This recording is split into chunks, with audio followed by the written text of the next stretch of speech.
Israelites were God's special people.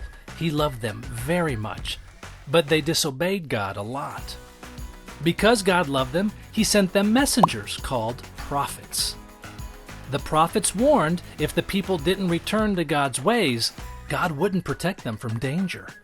Most of the time, the Israelites chose not to listen to the prophets' warnings. So God let the Israelites lose their homes to their enemies. But even though they had disobeyed God, they were still special to Him. So He sent another prophet named Ezekiel with some good news for them. God gave Ezekiel a vision. That means God showed Ezekiel a special picture from God's Spirit. This vision must have been very strange for Ezekiel because in it, God led him to a valley that was filled with dried up bones. Then God asked Ezekiel if the bones could be alive. It sounds like a strange question. Bones don't come back to life, right? But Ezekiel knew God could do anything He wanted. So he said, "Lord and King, you are the only one who knows." Great answer, huh? God wanted Ezekiel to know that the Israelites were like this pile of dry bones. They had disobeyed God and lost everything. It seemed like there was no hope for them, just like it seems there is no hope for bones to come back to life. But then God told Ezekiel to tell the bones, God will put breath in you and you will come to life again. And the bones started to rattle and come together.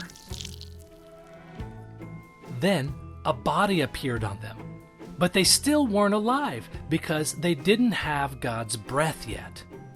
So God told Ezekiel to say to the breath, "Enter the bodies so that they can live again." When Ezekiel did what God said, breath entered the bodies and the people were alive. Not only that, Ezekiel realized they were a huge army. God helped Ezekiel understand the vision. The Israelites were all out of hope, but God still had good news for them. He was going to put His own Spirit, His breath of life, into them. Then they would know it was God who was helping them. God gave Ezekiel this awesome vision for Israel, but it's for us too. It helps us know and share another piece of good news.